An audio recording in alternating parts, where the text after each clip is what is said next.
অনেক দিন পর আমরা তিনজনে মিলে একসাথে ঘুরতে বেরিয়েছি। গেছিলাম আমরা অজান্তে ধাবা। এখানে ভিউটা দেখো তোমরা, কত সুন্দর। অনেক দিন ধরেই প্ল্যান হচ্ছিল যে তিনজনে মিলে কোথাও ঘুরতে যাই। আমরা চলে গেছি তাই অজান্তে ধাবায়। আমার মেয়ে তো তার বাবাকে পেয়ে খুব খুশি, কারণ আমরা কিছুদিন আমার মায়ের কাছে ছিলাম। তার বাবাকে পেয়ে আমার কাছে আর কিছুতেই আসবে না, তার বাবার কোলে করেই ঘুরছে।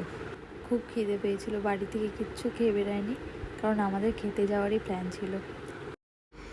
এদিকে আমি আমার মেয়েকে তার বাবার কাছে দিয়ে ফটো তুলতে ব্যস্ত ছিলাম, আর সে তার বাবাকে পাগল করে দিচ্ছে। সে কিছুতেই বসবে না, সে দাঁড়িয়েই থাকবে। তার বাবাও তাকে কোনো মতে হ্যান্ডেল করতে পারছে না। যেই আমি জলের গ্লাসটা মুখের সামনে ধরেছি, সেই জলের গ্লাসটাতে মুখ বসিয়ে দিয়েছে। মুখ বসিয়ে দিয়ে সেই কি হাসি! সে তার বাবার সাথে আজকে খেলতেই ব্যস্ত, অনেকদিন তার বাবাকে দেখেনি তো।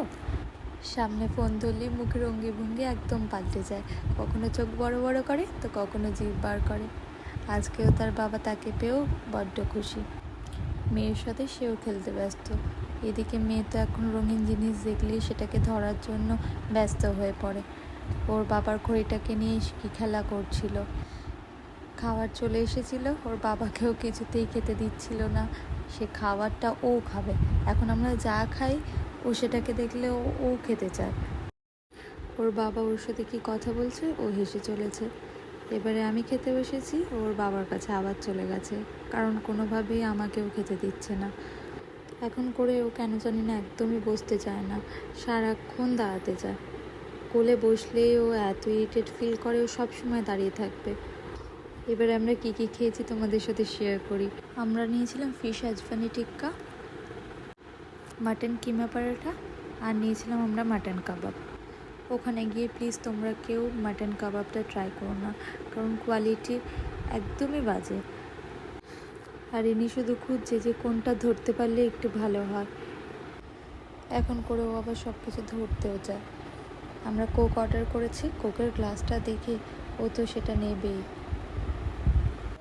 ওটাকেও ধরেই ছাড়বে। বেরোনোর সময় দেখি এই জায়গাটা কি সুন্দর করে সাজানো।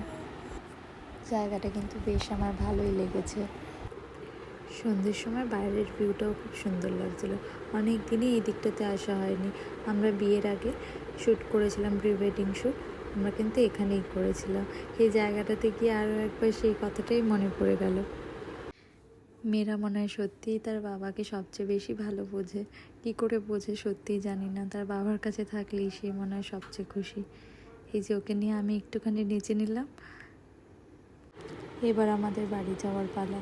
মাঝ রাস্তায় ধরলো আমাদের পুলিশ। আমাদের গাড়ির ইন্স্যুরেন্সটা ফেল ছিল, সেটা একদমই খেয়াল ছিল না। যাই হোক, এটা আমার ইউটিউব চ্যানেলে ফার্স্ট ভিডিও। কেমন লাগলো তোমরা সবাই জানিও।